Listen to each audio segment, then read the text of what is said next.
So, Rebecca, at the end of our last episode with Margaret Cho, which I loved, by the way, you said you were headed for Hanukkah parties. Yes, I Um, am. that's pretty exciting. And I got a couple invites this year, which I feel pretty good about. And I feel like it really cements my status as an honorary Jew, because you know how I feel about my honorary Jewdom. Totally. But I'm still kind of nervous. I kind of feel like I might screw up or like say something weird, or do I need to know Hebrew? Like, what's going on? By the way, that's my daughter. Oh, she's not. Serafina is also excited for her first Hanukkah party. Well, you got to start early. Yes. So don't. It's going to be pretty early because she'll be less than a month old. Well, we're paving the way to her understanding her Jewish identity. Um, That's true. so I think just relax. There's kind of a huge variety of what it means, and it's so awesome. I love Hanukkah. I love that it's about gifts and presents, and my mom was like the best at presents. Mia, she's so good. And family and delicious fried food. I mean, I know you love fried All food. right. Like, how can you Yes. fight Okay. Well, that? so I'm really good at fried food. I am pretty good at presents. Do I bring presents for everybody at every Hanukkah party I go to? I think it depends on the Hanukkah party. Definitely worth asking, but probably not. Maybe there'll be like a white elephant thing. I don't know. It depends on who's inviting you, how many people, if there's kids. But usually it's just like fun games and people being together and lighting candles and these winter evenings where it's dark kind of early and it just something feels so warm and homey and family about it. It kind of defines that for me. And there's just all these smells associated with it, like sugar and fried potatoes, you know? Those are, I could basically make a perfume out of that and live happily for the rest of my life.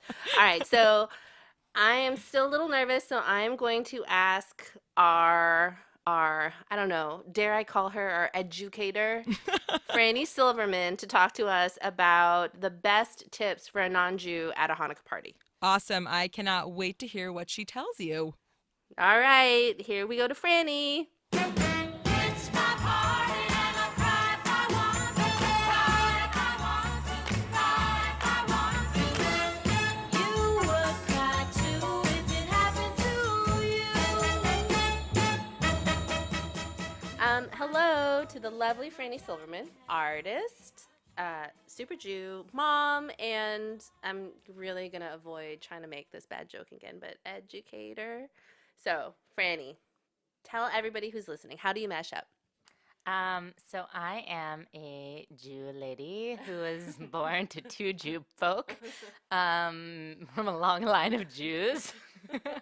And I met a guy whose name was Mike Newman. So I was like, must be a Jew. Turned out he was not born a Jew, but he is How is now a Jew. Michael Newman not a Jew? I don't know, man. I really don't. I really don't. But he is now a Jew. He has come over to the Jew side. Which is great. But we are technically a mashup family. I mean, we go to my in-laws for Christmas. Right. Right. Well, at Mashup HQ, we like to say that we are helping America one in law at a time. Now, this is especially important when the holidays come rolling around and an awkward, I'm not going to say racist, but I am going to say racist. Sometimes racist Thanksgiving meal or whatever. So with our awkward in-law family situations, I mean, I'm assuming that I'm going to make the assumption that this may happen with you and your in-laws sometimes too, especially when it comes to Hanukkah. Yeah, I mean, I think like with all of the Jewish holidays, when it's really only Hanukkah and Passover that tend to overlap, or that I tend to be at my in-laws for. Yeah, so there's like like an a generous exoticizing of my presence, which is like we have a live person who celebrates Hanukkah in our presence, So one Hanukkah Christmas when we were there, when Hanukkah and Christmas overlapped, I walked in. It was really early on in our relationship, and I walked into their home, and it was like all of the tchotchkes around the house. Tchotchke is a Jewish word for bric-a-brac or whatever. Were replaced by like Christmas tchotchkes, like nutcrackers, and the wreaths were like replaced by Christmas. So it was like fully decorated home, with special Christmas items, and then like like a silver menorah. Did with they have a Jew corner? They had a Jew corner. They totally had a Jew corner. That's exactly right. Just like in Rite Aid. And so they had a Jew corner with like 8 or 9 plus the middle candle, 9 candles lit, fully like lit candles, like all of them, just like they were, I don't know, other like smelly candles. Right, but wait. Okay, so let's get into this. So we're really interested in being good non-Jews, the best non-Jews at a Hanukkah party. Yeah. And so I'm guessing from your tone that having all 9 candles lit at just at any point is not the way to go with this. Right. So it's like lighting the candles is it's like an advent calendar kind of, right? It like keeps the time. So 1 candle is the first day, 2 candles is the second day. But really there's never only 1 candle. There's always a helper candle because a candle can't light itself. I don't know. So typically, unless it's the last night last night of Hanukkah, there would not be 8 plus 1 candles lit. Okay, well, so let's get into what the candles actually are. So there's 8 candles. There's 8 nights of Hanukkah. There's the helper candle. Why are there 8, and what happens when we're lighting them? Like, is there an appropriate way to do this? Things to say? Yeah. I Things to mean, do. there's yes, there are rituals and customs associated with it. I mean, the truth of the matter is it's not wrong to do. There's not going to be lightning struck or whatever. But so in the temple, back in ancient times, there were menorahs that had 6 branches, like 6 candles plus a helper candle.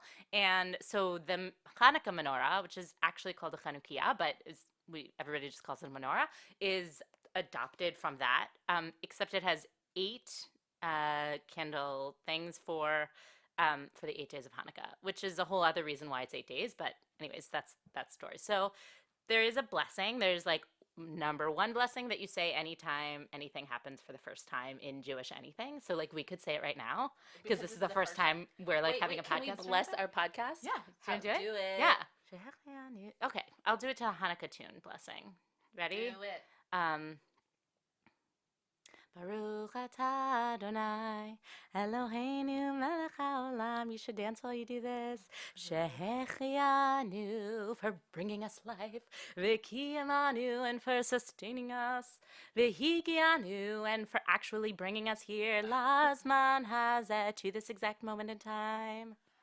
Thank you. I feel so blessed. Our podcast is so, I feel glorious now. This is great. So that's the first blessing, I think, or maybe it's the last one. Anyways, it's only said on the first day. Okay. Then there are blessings. And then and then you say that one, and then you say 2 more blessings, Okay. and then a long paragraph. If you're my mom, you say that also, Oh. and then you sing some songs. Well, But not everybody does all that. if you were to say, if I Yeah. and my kin were to go to a Hanukkah party in Brooklyn, which we're planning on going to in just a couple days, I mean, are we going to be singing? What's that? Do I need to sing? Do I need to first of all, you do not. study? No, you do not Okay. even anything. It's always good. If you, first of all, number 1, Jews are so different from each other. You could be going to, they might not even light candles at the Hanukkah party you're going to. I know, wouldn't that be such a thing? You'd be like, I came for the candles. It's it's likely that they will, but I have definitely been at Hanukkah parties where there was no candle lighting that was part of it. But ideally there is, and you would definitely not be expected to know the blessing. It would just be one of those moments where you can stand back and watch other people do their weird other people thing. But it would be awesome. It'd be like theater. Yeah, totally. All right, Ritual is so theater. Theater is. What else should I expect at a Hanukkah party? Again, it depends on the people. I don't know who you hang with, Amy. I hear that there is going to be potatoes and sugar. Yeah, so there's definitely going to be, most likely there's going to be latkes or latkes. I know. Wait, is there? Yeah. Okay, so this Or is a Libby big vote. question for me. Yeah. How do you pronounce it? I always say latkes or potato pancakes if I'm in mixed company. My grandmother, who put sugar on her latkes, always said latkes Okay. because of where her parents emigrated from. They came from a place where so instead of challah, she would say chali and latki, and everything ended with An like E? an E, Amy, Franny. Okay. But usually the like dipping sauces are applesauce and sour cream Okay. because why not? Right. Well, it's delicious. So, there will be potato pancakes. Yeah. There will be. There may be sufganiyot, which is I know sufganiyot. It's a Hebrew word for fancy jelly donut, Oh, fancy fried thing with delicious. stuffed with more sugar stuff. Yeah. Yeah, so that is something that sometimes people have. But I just got off the phone with a friend who's a Jew person who grew up on the West Coast in Portland, who is having a Hanukkah party, and she was like freaking out because she's never had sufganiyot. Like she didn't even know that donuts were a thing. So she was like, it might be an East Coast thing. And I'm like, I don't know. I don't know, dude. I don't know about that, but yeah. All right. So, okay. Do I need to bring food also? Do I bring presents? Is it like a. No, I mean I would say no. I would treat it like your average like adult gathering. Like bring a bottle of wine if you feel like you need to bring something, or like bring some weird Jew kitsch. There's a lot of like Jew kitsch out there that I think Really? is really fun. Okay, so tell me, I love that. I am pro at shopping online Yeah. for tchotchkes. Yeah. However, is it tacky for me to bring Jew kitsch if I'm a non-Jew? Interesting. Or is it appreciated and ironic? I am always into Jew kitsch. Okay. Like I think, but it's a good question. I think like if you are bringing it like I think it would be personally I would feel weirded out if somebody brought me like a really nice Judaica item that they might have bought at the Temple Judaica store, that maybe like they bought for my mom or something. Like that would be weird. But if it was like my best Jew kitsch gift ever was. Were these sets of glasses. You may have seen them. Other people in Brooklyn have them. They're the rabbi glasses from Fish's Eddie or Eddie, that store. And they're like fake rabbis on one fake rabbi on each glass. Are there 8 of them? No, there's only 4, but you could buy 2 I sets. could buy 2 sets. All right, well, I appreciate that because on Facebook this morning, as I was scrolling through and doing feeding my daughter, I saw that there was a place, and it's more of a DIY present, but you could make dreidels with like a blue marshmallow, and it was a white and blue and chocolate dreidel. That also showed up on my feed because Okay. the internet Obviously. knows all the things that we are paying attention to. Yeah, you could bring like a kit. You could bring like a party activity of like pretzels, marshmallows, Hershey Kisses. Forget the blue thing. You don't need that. Oh, so Do you blue, is blue not really real? No, it's like a blue and white thing that's like Jew colors. Okay. Because they're the colors of Israel flag. Oh, I see. Yeah, That makes more so. sense now. All right. So it sounds to me like, I mean, barring lighting all the candles, barring blowing out all the candles, which I know is Yeah, an no, equally definitely big don't issue. blow out the candles. Like you should not. I mean, it's basically the same rule as any ritual where there's candle lighting. Like, don't blow out the fucking candles. Like, well, you don't blow out somebody's birthday candles if it's not your birthday. You don't blow them out. You don't blow out the Hanukkah candles. You definitely don't blow out Shabbat candles. Like, you just don't blow. But it will, like, I have been places where people are, like, freaked out because the candles will be in one room. And sometimes at Hanukkah parties, like, all the Jews might bring their own menorah. Like, you might have so there could be, like... BYOM? Yeah, totally. No. Yeah. Okay. Yeah. So you could buy yourself a menorah. I'm going to but, bring my own menorah. Yeah, um, that's definitely happening. So we're not blowing out candles. We're not lighting candles when they're not our candles to light. We don't blow out other people's birthday candles. You can BYOM. You should be prepared to eat potatoes and jelly donuts, which sounds awesome to me. And I am feeling very well prepared now to be an excellent non-Jew at a Hanukkah party. I got to go get my menorah.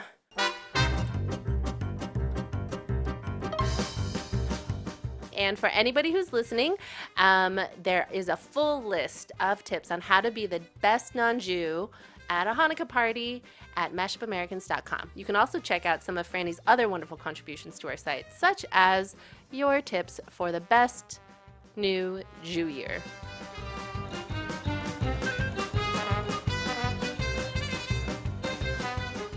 Okay, Amy, so now you have the tips from Franny. You're totally ready to fit in, our honorary Jew. What's your biggest takeaway? My biggest takeaway is do not blow out any candles ever, No flame blowing out. Keep all the fires lit. Yes, I think that is really good. Should just be the number one. So awesome. Anyways, if you have any pressing mashup etiquette questions, we got you. Check out how to be the best non-Catholic at Mass, aka enjoy the ceremony, and it's okay to kneel even if you're not Catholic. It's all at mashupamericans.com. Oh, and hey, if you're digging our podcast, do us a favor. Go give it a 5-star rating in iTunes. Your love helps us spread the love. So thanks. Next time on the show, we're going to be talking about 23andMe. Amy and I have both just taken a deep dive into our genetic makeups with a few surprises. So we're going to ask a population geneticist to help explain it all for us and get into some really, really interesting questions. Nothing will make you feel more mashed up than this, and so proud to be a mashup. And so see you next time. Thanks so much for listening. Bye! The Mashup Americans are me, Rebecca Lehrer, and my girl, Amy Choi. Our show is produced by American Public Media and Southern California Public Radio, KPCC. We're also supported in part by an award from the National Endowment for the Arts, on the web at arts.gov. And before I go, I have one thing that may be the best way for you to prepare for a Hanukkah party. It's a reminder of the contributions that great Jews have made to our country.